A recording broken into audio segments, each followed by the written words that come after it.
I'm Kinetic.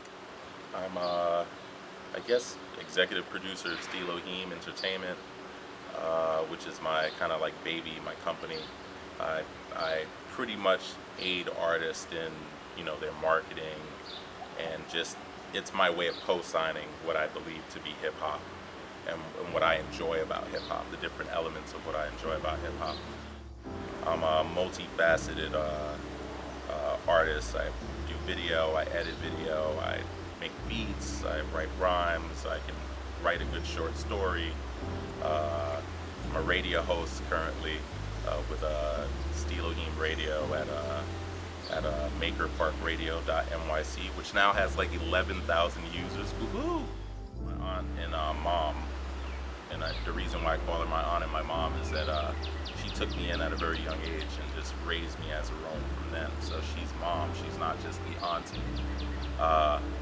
She taught me just kind of how to be someone of respect, how to respect myself,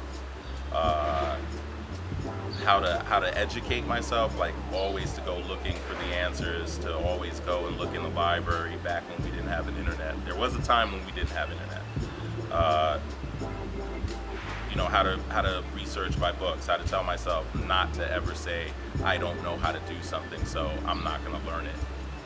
She taught me about civil rights and about the revolution and about history. Hip hop, hip hop and music in general, just music in general, I think has been something that has inspired me, from the John Lennons to the Coltrane's, Jimi Hendrix, eras, to the Tribe Called Quest. Sometimes it takes years to absorb an album, or to absorb a painting, or to absorb a book. Sometimes you read the book 3 or 4 times, and then you really get it. And in those times that you read it, you're in a different place in your life.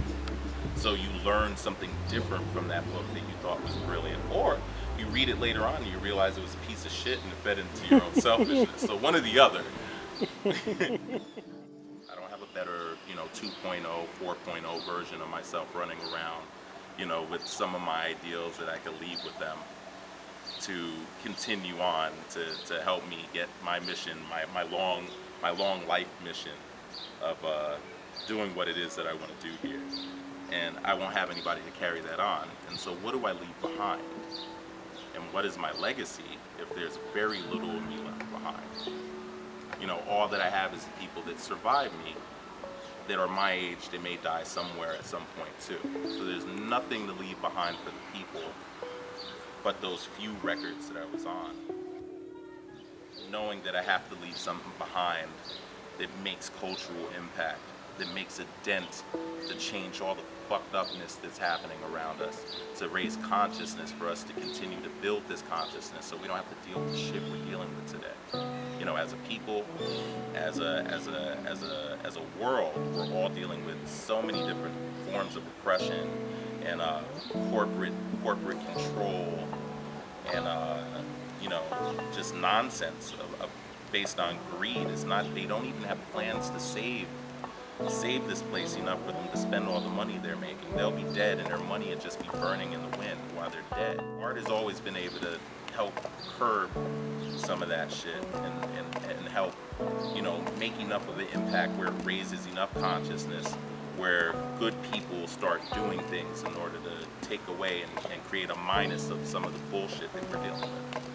And so I just want to create art to leave a legacy and present artists that I think leave legacy and leave something that's going to make cultural impact. And I hope that for all of them. I hope that for myself and any other artist that's out there. What inspires me is the creativity of others and knowing that I need to be as creative, to leave that kind of cultural impact on the world. So I leave something behind when I go.